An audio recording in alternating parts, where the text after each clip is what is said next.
नमस्कार, मी Rajendra Hunje. Talk with राजेंद्रमध्ये तुमचं स्वागत. मी आज कल्याण डोंबिवली महापालिकेतल्या डोंबिवली पश्चिममधल्या प्रभाग 21 मध्ये आलेलो आहे.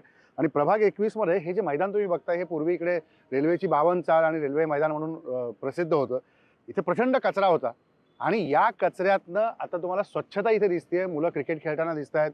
बाजूला काही बाकडे आहेत. लोक सकाळी सकाळी इकडे फिरायला येतात आणि स्वच्छ हवेमध्ये येऊन डोंबिवलीमध्ये मुळात तसं स्वच्छ हवा घेण्यासाठी अनेक जण धडपडत असतात. पण ही एवढी मोकळी जागा बघितल्यानंतर आपल्याला अनेक गोष्टी करता येतील असा विश्वास वाटतो. पण याच विश्वासाने या प्रभाग 21 मधून निवडणुकीला सामोरे जात आहेत प्रल्हाद म्हात्रे, त्यांची मुलगी वेदांगी. दोघांचंही स्वागत तुमचं टॉक विथ राजेंद्रमध्ये. हे जे सगळं दिसतंय ह्या कचऱ्यातून तुम्ही फुलवलेलं आहे. आज लोकांना फिरताना मगाशी मी बघितलं, काही लोक तुमच्याशी बोलत पण होती, तो विश्वास दाखवत होती की आम्हाला मोकळी जागा मिळते फिरायला. तर निवडणुकीत आत्तापर्यंत अनेक सामाजिक कामं तुम्ही केली, पण राजकारणात एवढा उशीर का झाला याला? तर तसं पाहायला गेलं तर मी राजकारणात 19 वर्ष झाली. महाराष्ट्र नवनिर्माण सेनेत मी प्रवेश केला. त्यानंतर 2-3 वेळा मी उभा राहण्याचा प्रयत्न केला मी, पण तो योग आला नाही. पण यावेळी मात्र तसा योग आलेला मला दिसतो आहे. तुम्ही सभागृहात पाहिजे. जी कामं सामाजिक तुम्ही केली त्यामुळे तुम्ही सभागृहात जाऊन याच्यापेक्षा अति उत्तम काम करू शकता असा विश्वास तुम्हाला आहे. पण काय माहिती का, तरी सुद्धा परमेश्वराची इच्छा काय आहे, मला जर परमेश्वराची इच्छा होत असेल तरच मला तरी वाटतं आपण सभागृहात जाऊ शकतो. मला तरी वाटतं यावेळी तो योग आला असेल, परमेश्वराने आणला असेल माझ्या जीवनात, असं मला वाटतं. म्हणजे आत्ता काय आहे की मी इतक्या सगळ्या गोष्टी ऐकल्या, तुमचं मुलाखत घेताना काही गोष्टी मी वाचल्या पण, की तुम्ही लोकांना खूप सरळ हाताने मदत केली. तो लहान मुलगा असेल, एखादी आरोग्याची गोष्ट असेल, कोणाच्या घराचा प्रश्न असेल, कोणाला काही अडचणी आल्या असतील, तिथे उभा राहणारा माणूस म्हणजे प्रल्हाद म्हात्रे असं सतत माझ्याकडे ऐकलं गेलं आणि मला सांगितलंय गेलं. ही भावना आली कुठून? आणि तुम्ही वारकरी संप्रदायाचं पण मोठ्या प्रमाणात काम करता आणि त्याच्यात तुम्ही, मला तर वाटतं ती दानत असावी लागते, ती मुळातच असावी लागते, ते पिंड असावं लागतं. मला तर वाटतं कोणाचं पाहून किंवा कोणाचं तरी ऐकून या सर्व गोष्टी होत नाही. मला तरी वाटतं ते मुळातच असावं लागतं, उपजतच असावं लागतं, तरच तुमच्यामध्ये ते येणार आणि ते निरंतर राहतं. काही जर इतरांचं ऐकून किंवा इतरांचं पाहून जर तुम्ही समाजसेवा करत असाल तर मला तर वाटतं ती क्षणिक असते, ती तेवढ्यापुरती असते, फक्त का म्हणजे स्वार्थ साधण्यासाठी. नंतर मात्र त्या गोष्टींपासून तो दूर जातो असं मला वाटतं. पण म्हणजे की बाबांवर आता तू फिरतेस सगळीकडे, आत्ताचं राजकारण आहे झेंझीचं राजकारण असं म्हटलं, ते खूप झेंझीची मध्ये चर्चा झाली. पण या राजकारणाकडे येत असताना तुझा विचार कसा होता की आता मला का राजकारणात यायचं? फर्स्ट थिंग फर्स्ट की जेव्हा पप्पांसोबत इलेक्शनमध्ये यायचंय तेव्हा जेव्हा कॉन्व्हर्सेशन स्टार्ट झाला, पॅनल सिस्टम इंट्रोड्यूस झाल्यानंतर मी फर्स्ट थिंग पप्पांना, कारण की त्या पूर्ण सिच्युएशनमध्ये पप्पांना बऱ्याच राजकीय पक्षातनं फोन येत होते की तुम्ही आमच्या पक्षात या, आम्ही तुम्हाला इतके करोड देऊ, आम्ही तुम्हाला हे देऊ, तुम्हाला काहीच करायची गरज नाही लागणार, फक्त बसून राहायची गरज आहे. एका पक्षातून असं सुद्धा सांगितलं आलं की तुम्ही जर आमच्या पक्षात आले तर आमची दिवाळी होईल, म्हणून तुम्ही आमच्या पक्षात आले पाहिजे. तर त्या दरम्यान मी पप्पांना एकच स्ट्रेट फॉरवर्ड प्रश्न विचारला की आपण ज्या पक्षात आहोत मला त्याच पक्षात राहायचं आहे. आणि पप्पांनी मला त्यावर प्रत्युत्तर दिलं की तुला माझ्यावर विश्वास आहे ना? तर मी बोलली हो. तर मग ते बोलले की बस डोळे बंद करून माझ्यावर विश्वास ठेव, आपण जिथे आहोत आपण तिथूनच इलेक्शन लढवणार आहोत आणि आपण निरंतर त्याच पक्षात राहून पुढे जाऊन काम करणार आहोत. आणि I was like this is what I want. कारण की 2019 पासून पाहते की रोज कोणतरी एका पक्षातनं दुसऱ्या पक्षात उडी मारते, कोण कुठल्या पक्षात आहे तेच कळत नाहीये. तर मला असं वाटतं की सेम इमेज मला क्रिएट नाही करायची आहे माझी, कारण की ह्या सगळ्याची मला सुद्धा कीव आलेली आहे. म्हणजे एक तरुण म्हणून आता तू स्वतः वकिली पण करतेस, अभ्यासही कायद्याचा केला. तर या राजकारणात आल्यानंतर पुढच्या पिढीसाठी बाबांनी तुझी पिढी उभी केली, अनेक काही त्यांच्या सोबतची मित्रांची पिढी उभी केली असेल, पण पुढच्या पिढीसाठी हे राजकारण किती महत्वाचं तुला वाटतं? की आता मी लढतीये नगरसेवक म्हणून, तर त्या घरातल्या प्रत्येक व्यक्तीसाठी आपल्याला काय काय करायला लागेल?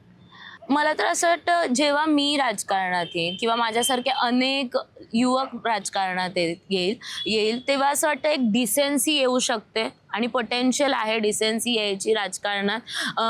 डिसेन्सी राहिली नाही आहे. त्यानंतर बऱ्याच ज्या आहेत आधुनिक गोष्टी येऊ शकतात. मग तुमच्या म्हणजे मी नेहमी सांगते की आम्ही सेल्फिश आहोत.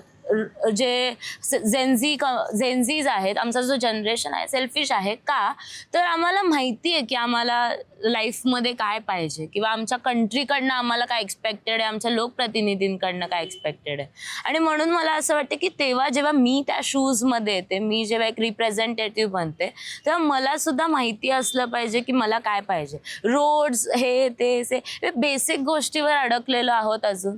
जेव्हा आपण न्यूयॉर्क सारख्या कंट्रीजमध्ये मेयर्सचे इलेक्शन बघतो, तेव्हा मला असं वाटतं त्यांचा जो आपण अहवाल बघतो, तेव्हा आपण किती मोठ्या गोष्टी पाहायला मिळतात. म्हणजे फ्री हेल्थकेअर, फ्री एज्युकेशन, पण आपल्याकडे हेल्थकेअरच नाही आहे. शास्त्रीनगर रुग्णालय पाहिलं तर आपल्याला दिसून हां, 15 करोड 10 करोड ह्यांना एक आमदार विकत घ्यायला आहेत ह्यांच्याकडे, पण तेच 15-20 करोड जर शास्त्रीनगर रुग्णालय अवेलेबल करून दिलं असतं तर मला सांगा की स्वखुशीने आपण मत दिलं असतं. आपण कशाला त्यांना हे सगळं राजकारण करायची गरज ठेवली असती सर. आपल्याला माहिती आहे, आपल्याला पब्लिकला कामं दिसतात. आज माझ्या वडिलांकडेच पहा ना, त्यांनी हे उभं केलं रेल्वे मैदान, आणि त्यातून पप्पांना एक समाजात एक वेगळी ओळख मिळाली. जर एखादा लोकप्रतिनिधी शास्त्रीनगर रुग्णालय उभा करून देईल, त्याची लोकांमध्ये त्याचं इमेज नाही वाढणार का? तर मी तेच बोलते ना की कामं केली ना तर हे सगळं करायची गरज नाही लागणार. काहींना फिरता चषक म्हणून ओळखलं जातंय, तर काहींना एका वेगळ्या नावाने ओळखलं जातंय. ह्या सगळ्याची गरज नाहीये सर. तुला काय वाटतं की तरुणांनी राजकारणात यायला पाहिजे? हो, नक्की यायला पाहिजे, पण तुमचा जो इन्स्पिरेशन आहे ते तुम्हाला माहीत असणं गरजेचं आहे की तुम्ही कोणाकडे पाहता, कोणाकडे म्हणजे तुम्ही कोणत्या दृष्टिकोनाने पाहता, तुमचं इमेज काय. आता माझ्यासाठी मला जे इन्स्पिरेशन मिळतं माझ्या वडिलांकडनं मिळतं, मग इतर जे राजकीय नेते आहेत, मग माझे बरेच, असं नाही आहे की अपोजिशन्समध्ये माझे फेवरेट नाही आहेत माझे फेवरेट. राहुल गांधी असतील किंवा नितीन गडकरी सर असतील किंवा मग राघव चड्डा असतील, हे सगळे खूप मोठे मोठे व्यक्ती आहेत. सुप्रिया सुळे तर माझ्या फेवरेट आहेत, कारण की त्या त्यांच्या वडिलांसोबत असतात नेहमी, म्हणून माझ्या त्यासाठी ते. आणि मी माझ्या वडिलांसोबत असते, तर मला मी नेहमी असं बोलते की I am Supriya Sule to माय शरद पवार. तर मग मला असं वाटतं की काय वाटतंय लेखीने इतकं कौतुक तुमचं केलंय. नाही, पवार साहेब मोठे आहे, त्यांची बरोबरदारी या महाराष्ट्रात कोणी करू शकत नाही. एक उत्तुंग व्यक्तिमत्व आहे. आणि ठीक आहे, माझं नाव घेतलं कारण तिचं प्रेम आहे बाप या नात्यानं, पण असो की ते व्यक्तिमत्व जे आहे. हां, पण याच्यात ना तिने जी भूमिका तरुणांबद्दलची मांडली, राज ठाकरेंनी अनेक तरुणांना पक्षात मोठं केलं. ते तरुण आज नेमकं त्यांना सोडून पुढे जातात आणि त्यांच्यावरती आरोप करतात. 20 वर्ष तुम्ही त्या पक्षातनं बाहेर नाही गेलात, दुसऱ्या पक्षाचा विचार नाही केलात, अनेकांनी निवडणुकीत तुम्हाला ऑफर दिली. तर हे सगळं जे बदल होत आहेत, एक त्या पक्षातला ज्येष्ठ कार्यकर्ता म्हणून तुम्ही त्याकडे कसं बघताय? सर काय माहिती का, काही गोष्टी तुमच्याकडे संयम पाहिजे आणि काही गोष्टी तुम्हाला पचवता आल्या पाहिजेत. तुमच्या सर्वच गोष्टी तुमच्या बाजूने घडतील, पॉझिटिव्ह घडतील, ह्या विचारात जर तुम्ही पक्षात आला असाल तर निश्चितच तुमचा भ्रमनिरास होणार. आणि म्हणून आता इथे एवढे वर्ष ते राहिले आहेत, त्यांनी त्यांचा विचार सोडला का? ते म्हणतात माझा विचार सोडला नाही मराठी माणसाचा, आणि महाराष्ट्राचं गोमटं करायचं किंवा जगाला हेवा वाटावा असा महाराष्ट्र मला जो घडवायचा, तो विचार सोडणार नाही. जरी कितीही मराठी माणसाने मला नाकारलं तरी सुद्धा मी तो विचार घेऊन बसेन, आणि एक दिवशी मराठी माणसाला, या सकल मराठी माणसाला, या महाराष्ट्राच्या प्रत्येक जणाला तो विचार एक्सेप्ट करावाच लागेल. कारण ह्या लोकांनी आता अवतीभोवतीचे जे पक्षी आहेत त्यांनी तसं वातावरण तयार करून ठेवलेलं आहे की त्यांच्या विचारांशिवाय आता त्यांचे पर्याय नाही राहिला. आदरणीय राजसाहेबांच्या विचारांशिवाय पर्याय राहिला नाही. कारण का माहिती का, आता बिनविरोध वगैरे 1.5 महिना झाला माझ्यावर, पक्ष या पक्षात द्या, माझ्या मुलीने सांगितलं. त्याच्यानंतर एवढा दबाव आहे 2-3 तारखेला की मी, म्हणजे माझं काय होईल बरं वाईट. मी माझ्या मुलीला एवढं पण सांगितलं, वेदू, माझी वेदांगी नाव यायचं, की तुला जे मला फोन आल्यात त्यांचे स्क्रीनशॉट काढून ठेव, आणि मला जर काही गडबड झालं, बरं वाईट झालं, तर यांना फासावर चढव. एक ॲडव्होकेट या नात्यानं एवढंपर्यंत माझं हे वातावरण केलं यांनी. इथपर्यंत प्रेशर तुमच्यावर आलं होतं? एवढ्यापर्यंत प्रेशर आलं होतं सर. तुम्ही आजही तुम्हाला जर अभ्यासच करायचा असेल, CC कॅमेरा पहा, किती माणसं येतात ते माझ्या ऑफिसच्या बाजूला, आणि घरी किती प्रवेश करतात, हे तुम्ही पाहिल्यानंतर तुम्ही समजून जावा की वातावरण काय चाललंय या डोंबिवलीवर. तुम्हाला लक्षात येईल का अख्ख्या महाराष्ट्र आणि देशाचं वातावरण काय निर्माण झालेलं आहे. अतिशय कठीण परिस्थिती आहे सर. अच्छा. हा बघा तसं व्हायला नाही पाहिजे, पण का घडतंय हे तुमच्या आमच्या बुद्धीच्या पलीकडे आहे म्हणतो. इतकं सगळं असतं ना, आतापर्यंत तुम्ही केवळ राजकारणाबरोबर समाजकारण केलं. कारण बाळासाहेबांचे ते ब्रीद होतं की 80% समाजकारण 20% राजकारण. तुम्ही तसंच त्या धाटणीतनं पुढे गेलाय. नगरसेवक नसताना देखील ही सगळी कामं तुम्ही केली आहेत स्वखर्चातून. तर आता नगरसेवक झाल्यानंतर तुम्हाला काय करायचं? मला तरी वाटतं मला विचारायचं, नंतर तुला पण मी तो प्रश्न. मला तरी वाटतं काय माहिती का, नगरसेवक झाल्यानंतर लोकांचं जीवन कसं सुखमय होईल, ते सुस्थितीत त्यांना जगता कसं येईल. कारण काय माहिती का, स्थानिक स्वराज्य संस्था जी निर्माण झालेली आहे तिचा हेतूच तो आहे की लोकांनी लोकांच्या भल्यासाठी सुखासाठी निर्माण केलेली संस्था म्हणजे स्थानिक स्वराज्य संस्था. आणि अशा वेळी ते आपलं लोकप्रतिनिधी तिथे पाठवतात त्यांच्याकडनं, कारण आमच्याकडे नोकरी धंदा असल्यामुळे आमच्याकडे वेळ नाही. आणि अशा वेळी आम्ही तुम्हाला तिकडे पाठवतो, तुम्ही आमच्या या ज्या काही गोष्टी आहेत, म्हणजे आम्हाला वीज गेली असेल, आमचं पाणी नसेल आलं, आम्हाला आमच्या फुटपाथ हे झाले असतील, आमचा रस्ता, आमच्याकडे वाहतूक कोंडी होत असेल, तर या सर्व गोष्टींकडे तुम्ही लक्ष द्या. पण खऱ्या अर्थाने नगरसेवक जे असतात ते खऱ्या अर्थाने नगरसेवक राहत नाही, सेवक राहत नाहीत, ते राजे बनतात. आणि मतदाराला शेवटी त्याला विचारावं, साहेब तुम्ही कुठे आहात? आता साहेब दिल्लीला असेल, साहेब अमेरिकेला असेल, तो त्यांचे प्रश्न, त्यांच्या समस्या कसा समजेल आणि कसा सोडवेल. बरोबर. आता हे पण सगळी कामं तुम्ही केली जी आता आजूबाजूला बघतो. ही सर्व मी काम बघा. मी हा शब्द आल्यानंतर मला मात्र अभंग आठवतो तुकाराम महाराजांचा. तो अभंग असा आहे, आली या संसारा उठा वेग करा, शरण जा उदारा पांडुरंगा, देहे काळाचे धन कुबेराचे, इथे मनुष्याचे काय आहे, देता देवविता नेता नेवविता, इथे याची सत्ता काय आहे, निमित्ताचा धनी केला असे प्राणी, माझे माझे म्हणून व्यर्थ गेला. सर्व त्यांनी मला घडवलंय, फक्त मी जो येतो ते माझं अज्ञान आहे.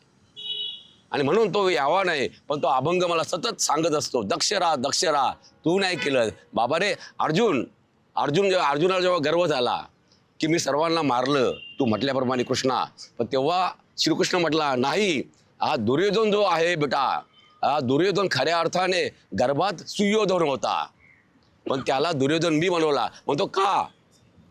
म्हणतो मला हे यज्ञकुंड मांडायचं आहे, रक्ताचे पाठ व्हायचे. का म्हणतो, अधर्म मानतो वाढलाय, या अधर्माचा यदा यदाही धर्मस्य ग्लानिर्भवती भारत अभ्युत्तम धर्मस्य तदात्मानं सृजाम्यहम असं म्हटले पटकन त्यांनी. का की ही बरोबरी हे समपातळीवर येण्यासाठी मला हे युद्ध करावं लागतं, आणि म्हणून तुला मी निमित्त बनवलं. तसंच आता निवडणुकीचं झालं. त्या दुष्ट प्रवृत्तीचा नाश करण्यासाठी त्या गोष्टी करायला लागतात. तर नगरसेवक म्हणून तुला तरुणांसाठी काय करायचं? सर फर्स्ट थिंग, बागशा मैदानाला घेऊन एक विजन आहे माझा. तिथे एक पंप रूम आहे. तिथे ते पंप रूम मध्ये मी जागा पाहिली आहे पप्पांसोबत. जेव्हा मी फिरत असते तेव्हा ती पंप रूमची जी जागा आहे ती बरीच मोठी आहे, आणि तिचा जो मेन कामासाठी ती बांधली गेली आहे तो काम छोटासा आहे. तर आपण त्याच्यासाठी एक वेगळं जे आहे काम म्हणजे जागा त्यासाठी करू शकतो. बट ती पर्टिक्युलर जी रूम आहे त्यासाठी आपण ज्येष्ठ नागरिकांसाठी वॉशरूम करू शकतो. आणि म्हणजे ज्येष्ठ नागरिक आणि मग इतर म्हणजे 2 वॉशरूम तिथे होऊ शकतात. कारण की मी बऱ्याच वेळा पप्पांसोबत जाताना तिथे ऐकते जेव्हा नागरिक येतात की आम्हाला इथे वॉशरूम पाहिजे. एक मोबाईल वॉशरूम जरी असलं ना तरी आम्हाला चालेल, पण ती जागा जी आहे ती पर्टिक्युलरली तशासाठी यूज होऊ शकते. तर मला असं वाटतं ते होऊ शकतं. आणि मी कालच KDMCचे जे अधिकारी आहेत मी त्यांना विचारलं की हे पॉसिबल आहे का सर, तर ते बोलले हो पॉसिबल आहे. तर मला असं वाटतं ते होऊ शकतं. त्यानंतर बऱ्याच ज्या गोष्टी आहेत, मग महिलांसाठी गृह उद्योग असू दे, म्हणजे पोळी भाजी केंद्र का होईना, किंवा इतर ज्या गोष्टी आहेत, मला जिथे स्टँड घेता येईल त्यांच्यासाठी किंवा एक हातभार लागू शकतो मी ते सगळं करायला मी तत्पर आहे. मला जसं माहिती आहे की माझ्या वडिलांनी मला इंडिपेंडन्स शिकवलं आहे, तसं सेम इतर वुमन्सनी सुद्धा, गर्ल्सनी सुद्धा केलं पाहिजे. आणि कोणीहीच म्हणजे कुठल्याही गटाने असू दे, मग ते मेल असू दे फिमेल असू दे, कोणीच असं स्पेशल ट्रीटमेंट न देता सगळ्यांना एक इक्वॅलिटी आली पाहिजे, जेंडर इक्वॅलिटी. कारण की मला असं वाटतं की जरी संविधानात वल्नरेबल आपण वुमन आणि चिल्ड्रनला दिलं आहे, तरी पण आता इट्स 2026 आणि वी शुड मूव्ह अहेड. तुम्हाला त्याच्यात जास्त काम करायला हो. तर जेनजी बद्दल सगळ्या गोष्टी सांगत होते. तरुणांनी काय केलं पाहिजे, तरुणांसाठी तुला काय करायचं? पण इथे थोडा कॉन्ट्रास्ट दिसतंय मला हो की बाबा एकीकडं ज्या वयात आहेत हो आणि मुलगी म्हणून तो ठीक आहे, हे घरातलं नातं आहे. हो पण समोर जाताना हे कॉम्बिनेशन तुम्ही जुळवता कसं काय? एकीकडे बाबांचे विचार वारकरी संप्रदायातून अध्यात्माकडे जाणारे, तर त्या ह्याला धरून Gen Z सर मी उत्तर देऊ का? बिलकुल बघा वडिलांपासून तिला सुरुवात हा करायची. मला एवढं माहित आहे की काळानुसार माणसाने बदललं पाहिजे. जे जे बालपण तरुणपण आणि आता ह्या वयात मी आलेलो आहे, तर ही जी पिढी आहे ही नव्याने सूर्याने जन्म दिलेला आहे या लोकांना. यांची बुद्धिमत्ता किंवा ह्या सर्व गोष्टी वेगळ्या आहेत आणि ते एक्सेप्ट करावंच लागेल मला. आणि त्यामुळे मला त्रास होत नाही. आता ती मला कुठे कुठे सांगते पप्पा हे असं नाही, मी गप्प बसतो. कारण का माहिती आहे का? कधी कधी तुम्ही त्याला गप्पा बसवता असं होतं ना? नाही, गप्प बसवण्याचं गप्प बरोबर शिकवून देतो की बेटा तू अशी बोलायला हवी होतीस. हा नंतर मग ती मान्य करते ती. नाही पण ती हसून सांगते की बाप्पा गप्पा बसवतात ना. काय असं होतं ना? हा म्हणजे होतं कधी कधी. आता कधी कधी हट्ट पण सोडत नाही, कधी कधी हट्ट पण सोडत नाही, पण तरी सुद्धा मी ज्या काही गोष्टी सांगतो ती मान्य करत असते. एक मान देते मला की पप्पा जे बोलतात, कारण पप्पांचं पप्पांचं जे नाव आहे समाजात, याचा अर्थ काहीतरी पप्पा बरोबर बोलतात माझ्यासाठी. आणि कधीही मुलांसाठी पप्पा बरोबरच असतात. बरोबर. हा. तुला काय वाटतंय, हेच कॉम्बिनेशन घडतं की थोडंसं वेगळं घडतं काय? नाही हेच घडतं. फक्त कधी कधी असं असतं की पप्पांना आता हे सोशल मीडियाचं झालं, त्यांना ते पटवून द्यावं लागलं बरोबर. की हे गरजेचं आहे. बिकॉज पप्पा फेसबुक पर्सन आहेत, आम्ही इंस्टाग्राम पर्सन आहोत. मग ते सांगावं लागतं की नाही हे असं असं आहे. तर मग आता पप्पा इंस्टाग्रामवर सुद्धा ऍक्टिव्ह झालेले आहेत माझ्यामुळे. तर मग मला माहिती आहे की त्यांना कसं पटवून द्यायचं. पप्पांना कसं असतं, त्यांना ना आधी तुम्ही प्लॅन सांगा, त्यांना पटवून द्या आणि मग ते त्यांचे विचार जर जुळत असतील. मला माहितीये पप्पांना कसं आपल्या मोल्ड करून मोल्ड करून घ्यायचं. म्हणजे लेख म्हणून सुद्धा माहितीये मला आणि एक राजकारण म्हणून सुद्धा मला आता टॅक्टिक्स समजले आहेत की पप्पांना कसं मोल्ड करायचं. तू घरात एक लाडकी लेक म्हणून मोल्ड करतेस? हा मी ते सगळ्यांसोबत करते, माझ्या भावासोबत करते, माझ्या मम्मी सोबत मला तर करते. वाटतं अख्ख्या जगातच ते चालतं. बाबा लेक शांत बरोबर. पण एक आहे की पप्पांचे विचार सोडून चालणार नाही. जर हे निर्माण करणं त्यांनी म्हणजे गरजेचं नाहीये की जुने विचार मागे टाकूनच आपण पुढे जाऊ शकतो. हँड इन हँड घेऊन जाणं एका जे उमेदवार आहे किंवा लोकप्रतिनिधी आहे त्याला समज असली पाहिजे. म्हणजे पप्पांनी सांगितलं काळानुसार बदललं पाहिजे आणि हे मला सुद्धा एक म्हणजे एक्झाम्पल आहे. कारण की जेन झी नंतर जेन अल्फा आहे, तर आपल्याला माहिती असलं पाहिजे की फॉरवर्ड जेन अल्फा. हा तर मला माहितीये की मला आज जसं मी पप्पांना गप करते तसं मला गप करायला सुद्धा येणार आहे. तर तो एक माइंडसेट रेडी असला पाहिजे. नाहीतर मग ते पप्पा बोलले की गर्व येतो. आता नाही लक्षात तुझ्या येणार ते वय झाल्यावर. पप्पा या भूमिकेत बोलतात ना. नाही माझी लहान भाची आहे आणि 2 भाची आहे आणि मला कळतं, आमच्या दोघांच्या कॉन्व्हर्सेशन मधनं कळतं मला ती कशी मला शांत करते, तिचं माइंडसेट काय. आणि त्यावरच कळतं की हे प्रत्येक गोष्टी सगळ्यांसोबत होत राहतात. आणि पप्पा नेहमी बोलतात समय बडा बलवान. नेहमीच बोलत असतो समय बडा बलवान. तर मला माहितीये की जसं पप्पांना मी गप्प तुलसी नर का क्या बडा, समय बडा बलवान. वही अर्जुन वही बिलालू की गोपिया, वही अर्जुन वही बाण. जेन झी आणि ह्या कॉम्बिनेशन मध्ये तुम्ही निवडणूक लढताय, मला ती उत्सुकता आहे की एकीकडे समाजातल्या ज्येष्ठांपर्यंत जाणं आणि घरातल्या तरुणांपर्यंत पोहोचणं. तर ह्या सगळ्या गोष्टीवरती अजूनही आपल्याला बोलायचंय बागशाळा मैदानात. नक्की. आतापर्यंत आपण दोघांशी, प्रल्हाद म्हात्रे आणि वेदांशी दोघांशी पण आपण राजकीय मुद्द्यांवरती बोललो. मगाशी असं म्हणाला की बागशाळा मैदानात येऊन आपण त्यांच्याशी गप्पा मारतो, ते बागशाळा मैदान आहे. मला एक विचारायचं की जे मगाशी गोष्टी मी तिकडे मैदानाच्या इथे बघितल्या, तुम्ही नगरसेवक नसताना ती कामं केली, पण आता तुमचं काय विजन आहे की नगरसेवक म्हणून मी सभागृहात पहिल्यांदा गेलो तर काय करायचं तुम्हाला इच्छा? तर सर नगरसेवक झाल्यानंतर माझ्या प्रभागात जे का आरक्षित भूखंड आहेत ते लाटले गेलेत का नाही हे मला पाहावं लागेल. आणि दुसरी गोष्ट म्हणजे आता जे हे बागशाळा मैदान आहे किंवा रेल्वे मैदान आहे, ह्यामध्ये जास्तीत जास्त लोकांना आराम देता येईल, मोकळा श्वास कसा घेता येईल, वॉकिंग करता कसं येईल किंवा रनिंग करता कसं येईल किंवा योगासन किंवा प्राणायाम कसं करता येईल, या सर्व गोष्टी मला तिकडे जाऊन त्या कराव्या लागतील. तिकडे आरोग्याच्या दृष्टीने काय करायची इच्छा आहे? आरोग्याच्या दृष्टीने सर ह्या प्रश्नाचं उत्तर मी देऊ का? बिलकुल. म्हणजे Combination जुळवायचं आहे आपल्याला. त्यामुळं तर पप्पांनी व्हेंटिलेटर्स जे आहेत ते डोनेट केलेत, बरोबर, शास्त्रीनगर रुग्णालय. तर 1 महिन्या अगोदर म्हणजे आपला जे चोळ्यात जो इन्सिडेंट झाला होता, 2 मुलींचा साप चावून मृत्यू झाला, तर त्यावेळी पप्पांनी त्या मोर्चाच्या पूर्ण दरम्यान एक लेटर लिहिलं होतं डीनला, शास्त्रीनगर रुग्णालयाचे, की आम्ही जे व्हेंटिलेटर्स दिलेत ते यूज का नाही केले किंवा मग त्याचे जे आहे म्हणजे मेंटेनन्स आहे का काय जे आम्ही करू शकतो का. तर तेव्हा त्यांनी सांगितलं की सर व्हेंटिलेटर्स नीट अवस्थेत आहेत, सगळं व्यवस्थित आहे, फक्त फरक इतकाच आहे की आम्हाला ICU रूम्स नाही आहेत आमच्याकडे आणि आमच्याकडे तज्ज्ञ डॉक्टर्स नाही.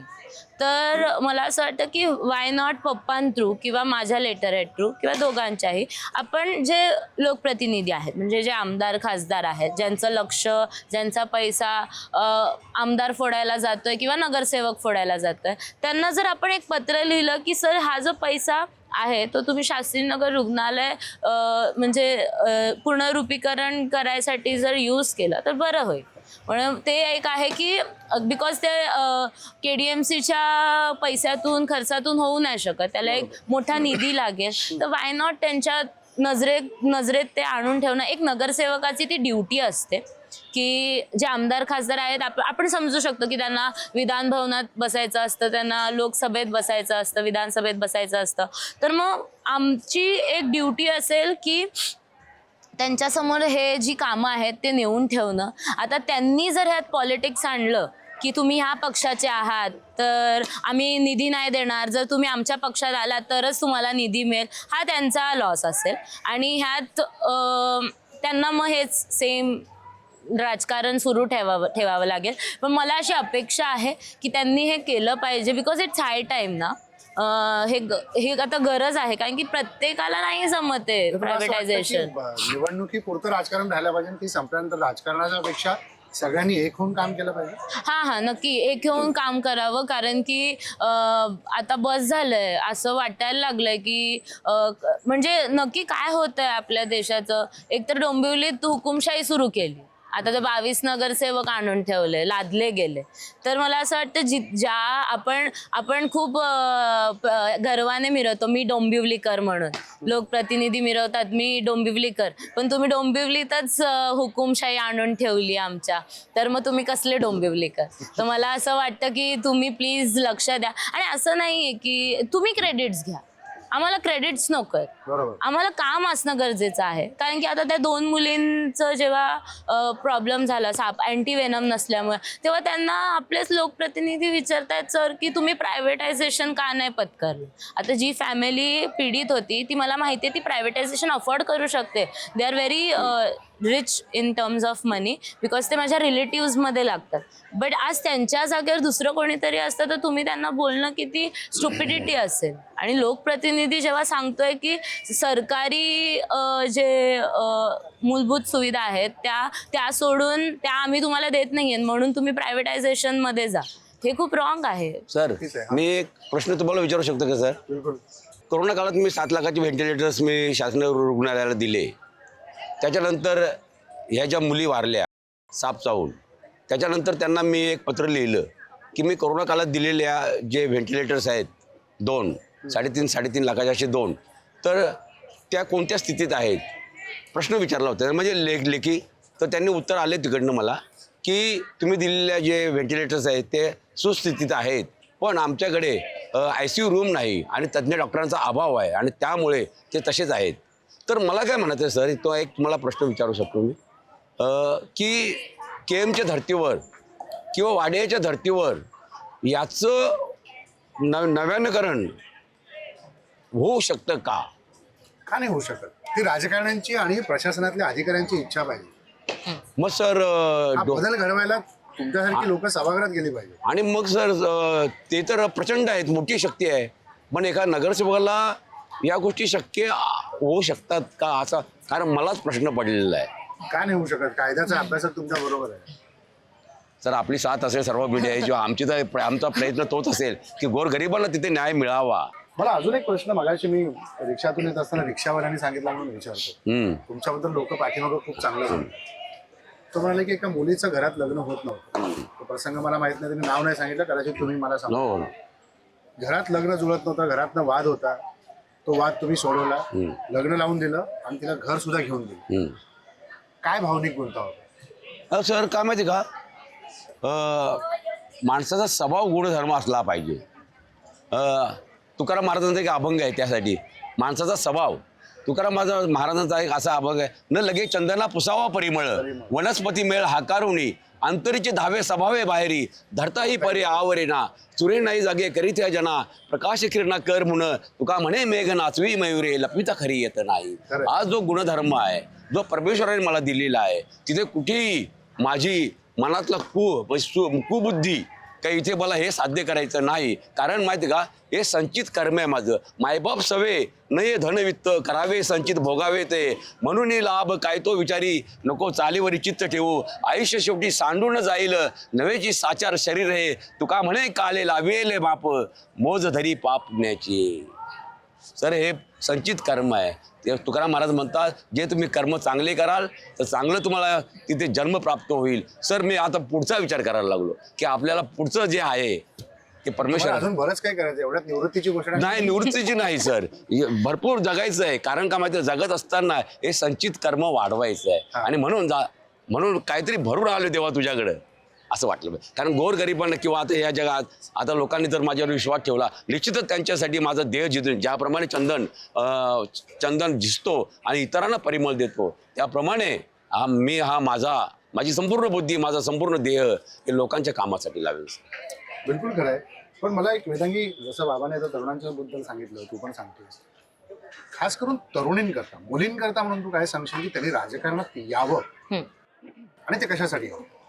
जेव्हा राजकारणात याल तेव्हा मला असं वाटतं मी जेव्हा येईन आफ्टर 16 जे पण रिझल्ट असेल, जेव्हा आपण इतर म्हणजे नागरिकांकडे पाहू, तेव्हा आपण त्यांच्या शूजमध्ये राहून आपण समस्या ऐकून घेतले पाहिजे, राजकारणांशी राजकारण केलं पाहिजे आणि मग मी हातात हात घेऊन चाललो पाहिजे. जसं पप्पांनी सांगितलं, समाजकारण ते करत राहिले, राजकारणांसोबत असताना ते राजकारण करतात. मग मी पण सेम थिंग घेतलं पाहिजे. आणि मग काही असू दे, मग ते कामाच्या बाबतीत असू दे, लोकांना जर जॉब्स हवे असतील तर आपण ट्राय करू शकतो की नक्की कोणाला किती जॉब्स देऊ शकतो किंवा कसं जॉब्स देऊ शकतो. आणि मुळात हे माइंडसेट नाही ठेवलं पाहिजे की मी मुलगी आहे म्हणून मला हे नेहमी मागेच ठेवते.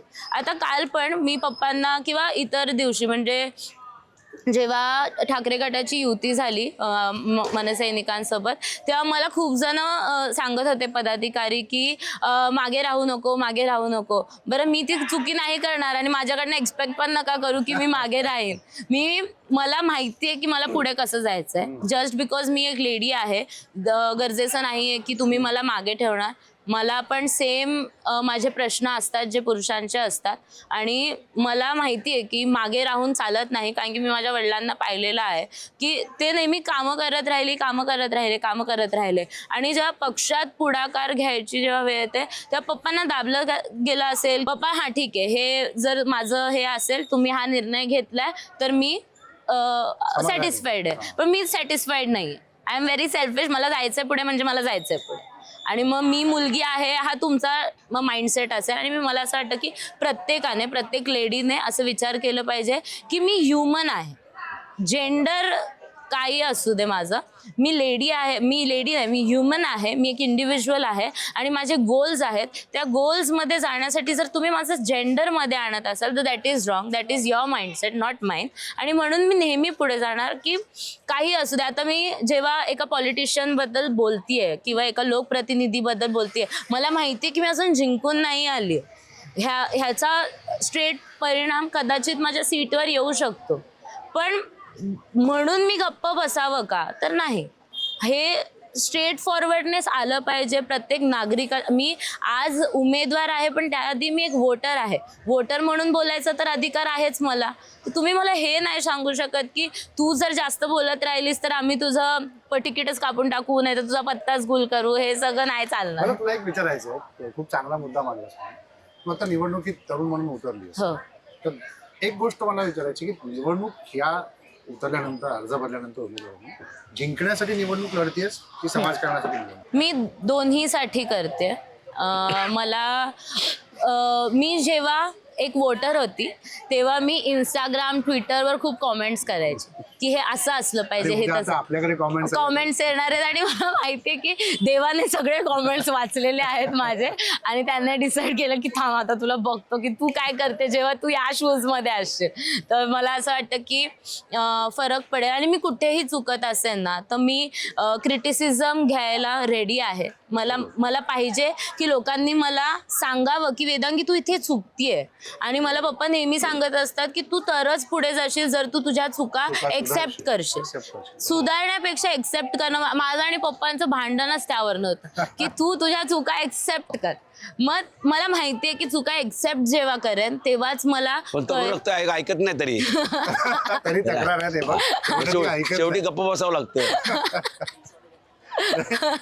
त्यांना तू गप्पा करतेस का? जसे नाही मी स्वतः गप्प बसतो. गप्पा बसतो. स्वतः गप्प बसायचं आपण. हा कारण काय माहिती का, घरात शांती पाहिजे.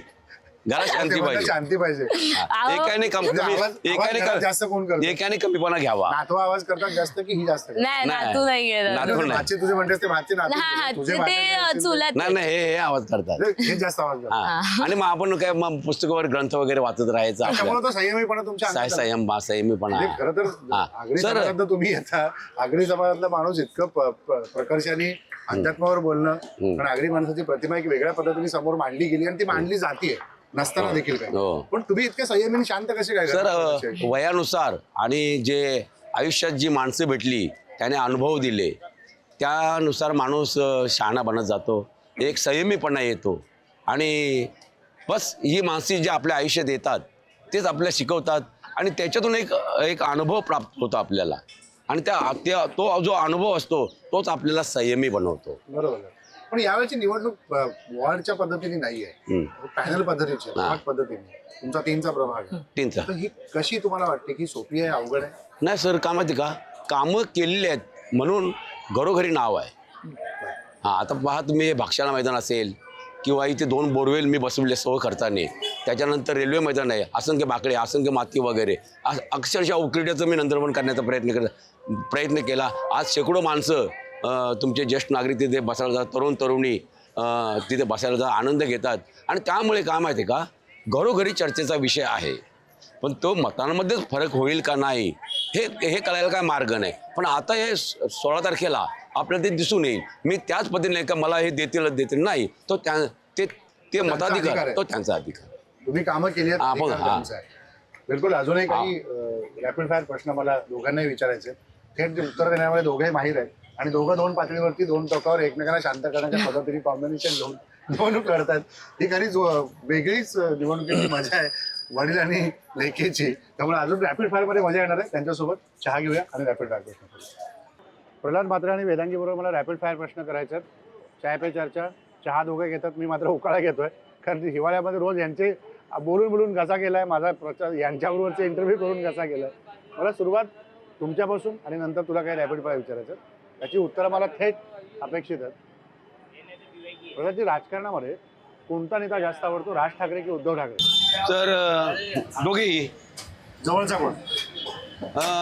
तसं राजसाहेब माझ्या जवळचे आहेत, कारण का मी 19 वर्ष तिथे सतत त्या पक्षात आहे, त्यामुळे जवळचे आहेत. रवींद्र चव्हाण की एकनाथ शिंदे? रवींद्र चव्हाण आमच्या प्रभागातील, आमच्या विधानसभेतील आमदार आहेत म्हणून जवळचे आहेत मला. बाळासाहेब ठाकरे की आनंदीजी? अर्थातच इंदूरचे सम्राट बाळासाहेब ठाकरे, कारण का माहिती का, धर्मवीर आनंदगी साहेबांचे ते दैवत आहेत आणि म्हणून माझे ते दैवत सर्वांचे, महाराष्ट्राचे. भागशाळा मैदान की रेल्वे ग्राउंड? जास्त जवळचं काय वाटतं? जास्त जवळचं मला भागशाळा मैदान वाटतं. तुमचा आवडता कलाकार कोण? राजेश खन्ना. अरे वा. म्हणून तुम्ही शांत संयमी दिसता. काय माहित नाही, का माहित नाही. ओके. आवडता गायक कोण? प्रल्हाद शिंदे. अरे वा, जणू देह ही पंढरी आत्मा पांडुरंग. बरोबर. हा. आवडता खेळाडू कोण? आवडता खेळाडू तर कपिल देव. क्रिकेट जास्त आवडतं? नाही, हा क्रिकेट आता आमच्या याच्यात क्रिकेटच होतं, आता क्रिकेटच जास्त आवडतं. आणि कपिल देव अच्छा. आता जास्त पाहत नाही. तेंडुलकर हे झाल्यानंतर, रिटायर्ड झाल्यानंतर पाहत नाही क्रिकेट. तू चहा घेतोय, खायला काय जास्त आवडतं? पुरणपोळी. पुरणपोळी जास्त हा, आवडतं. पुरणपोळी आवडते. पण आगरी असताना बाकी व्हेज नॉनव्हेज काही नाही? सर खातो ना मी तसं, पण एवढं फिश खातो, अच्छा. पण जास्त पुरणपोळी जास्त. पुरणपोळी जास्त आवडते. त्यात श्रीखंडाची भर पडली तर तर अजून जास्त आनंद. वा जास्त वा. आनंद. म्हणजे पुरणपोळीबरोबर श्रीखंड combination निराळं आहे. मला वेदांगी तुला प्रश्न विचारायचा, राजकारणातल्या तरुण नेत्यांमध्ये जास्त आवडता नेता कोण? अमित ठाकरे की राहुल गांधी? दोन्ही. कारण की दोघांकडनं एक वेगळं शिकायला मिळतं. गांधी परिवारांकडनं एक वेगळं आपल्याला राजकारण पाहायला मिळतं. ठाकरे घराण्याकडनं एकदम वेगळं पाहायला मिळतं. दोन्हीकडनं शिकायला मिळतं. कोणी आवडतं? दोन्ही आवडतात. आदित्य ठाकरे की रोहित पवार? आदित्य सर. का? आदित्य सरांचं मी खूप आधीपासून, जेव्हा माझे काका शिवसेना मध्ये होते, मूळ शिवसेनेमध्ये होते, मला तेव्हापासून आदित्य सर आवडतात. पण मी मनसेमध्ये असल्यामुळे इतकं म्हणजे जवळीक होती, पण नेहमी असं वाटायचं की अशा बॉस च्या बरोबर काम करायचं आहे. So Aditya sir. Okay. Female राजकारण्यांमध्ये अमृता फडणवीस की प्रियंका गांधी? प्रियंका गांधी. प्रियंका गांधीमध्ये काय वेगळं सांग? मला त्यांचं स्पॉन्टेनियसनेस जे आहे ते आवडतं आणि त्या खूप ह्युमर आहेत पर्सनॅलिटी वाईज आणि खूप छान प्रकारे ते उत्तर देतात. म्हणजे त्यांच्याकडनं मला शिकायला मिळतं की हसत समोरच्याला कसं गप्प करू शकतो आपण. कारण की त्या सभागृहात खूप ॲक्टिव्ह आहेत. तुला राजकारणी व्हायला आवडेल की वकील व्हायला आवडेल? वकील व्हायला आवडेल जास्त आणि समाजकारण करायला. राजकारण करायला आवडेल. तुझं आता वकील व्हायला आवडेल असं म्हणालीस, पण राजकारणात पण तू आलीस. हो. नगरसेविका की वकील? नगरसेविका. मला मग जास्त कामं करता येतील आणि वकील म्हणून एक पावर येईल आणि नगरसेविका म्हणून एक वेगळा पावर आहे. पण नगरसेविका. मगाचपासून बाबांकडनं आपण गीतेतले संदर्भ ऐकतोय, अभंग ऐकतोय. मला बाबांचे अभंग जास्त आवडतात की झेंजी म्हणून इंग्लिश गाणी जास्त आवडतात? अभंग आवडतं मला. म्हणजे मला जर तुम्ही श्लोक सांगितला आणि त्याच्या मागचं मिनिंग सांगितलं ना, तर मला ते जास्त आवडतं. अच्छा. कारण की मी स्वतः एक स्पिरिच्युअल पर्सन आहे. मला माहिती आहे की क्षणाक्षणात माझा देव काहीतरी वेगळं घडवत असतो. जसं आता हा. घडतोय. आणि गरजेचं नाहीये की देव जर चांगल्याच गोष्टी देतोय तरच तो देव आहे. तो वाईट गोष्टी पण देतो का? कारण की त्याला उद्या पुढे जाऊन काहीतरी वेगळं घडवायचं असतं. म्हणून देव, नेहमी देव. तुमचे नेते राजू पाटील आहेत. हो. ते एक तरुण नेते आहेत. बरं. त्यांच्याकडे अनेक तरुण त्यांना बघून राजकारण करण्याचा प्रयत्न आहे. बरं. तर त्यांच्याबद्दल तुला काय वाटतं? माझं आणि सरांचं, मी नेहमी त्यांना सर बोलते आणि नेहमी ते मला टोकत असतात की तुम्हाला काका बोलायचं. आणि काका म्हणजे राजू काकांकडनं मी नेहमी त्यांचं जे गाणी आहे ना, एकच वादा राजू दादा, ते सूट करतं त्यांच्या पर्सनॅलिटीला. आणि मी नेहमी त्यांच्या संपूर्ण म्हणजे 5 वर्षात सुद्धा पाहिलेलं आहे. पप्पांसोबत त्यांचे जे नातं आहे त्यांचं, ते पण मी खूप जवळून पाहिलेलं आहे. तर मला माहिती आहे ते व्यक्ती म्हणून कसं आहेत, पर्सनॅलिटी म्हणून तर ते खूप रिच आहेत. म्हणजे पर्सनॅलिटी थ्रू रिच आहेत ते. आणि नेते म्हणून सुद्धा त्यांच्याकडे बघायचा दृष्टिकोन फार वेगळा आहे. कारण की त्यांना माहिती आहे की कुठे काय बोलायचं, कधी काय करायचं. प्लॅनिंग आहे, नेहमी प्लॅनिंग सोबत असतात ते. आणि काकांनी नेहमी पप्पांना साथ दिलेली आहे. नेहमी म्हणजे कुठेच पप्पांसोबत त्यांनी असं पप्पांचा अपमान होईल असं कधीच नाही केलं. त्यांनी नेहमी त्यांना मोठ्या भावाचाच दर्जा, मोठ्या भावाचा सन्मान दिला. ते पदाने मोठे असले तरी त्यांनी पप्पांना दादा म्हणतात. हा. आणि तरी सुद्धा असे करतात ते मला योग्य वाटत नाही, पण तरी सुद्धा तो त्यांचा मोठेपणा आहे. दादा बोलत असताना प्रत्यक्ष कृतीत पण ते असे करतात मला.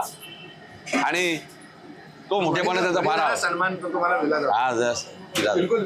आपण बघितलं की ज्या प्रकारे त्यांच्याकडनं अभंग आहे आपण ऐकत होतो, गीतेचा संदर्भ ऐकत होतो, झेंजीचा विचार आपण ऐकत होतो. मला ना शेवटी त्यांच्याकडे तुकाराम महाराजांच्या 2 ओळी सांगा, याची जाणं देगा तेव्हा तुझा विसर न व्हावा. हे महाराज जसे म्हणतात की हे सगळं करतोय पण हे करत असताना तू माझा विसर मला पडू देऊ नको. बरं. आणि महाभारतातला संदर्भ देऊन तुम्हाला सांगतो. हा 13व्या अध्यायामध्ये कृष्णाने जेव्हा कर्णाला लढायला सांगितलं तेव्हा कृष्णाला प्रश्न पडला की याला अर्जुनाच्या विरोधात बाण कसा चालवायचा. कारण कर्णाने सांगितलं की अर्जुन माझा भाऊ आहे आणि तू म्हणतोस त्याला बाण चालव. तेव्हा कृष्णाने फार सुंदर सुभाषित त्याला ऐकवलं होतं कर्णाला.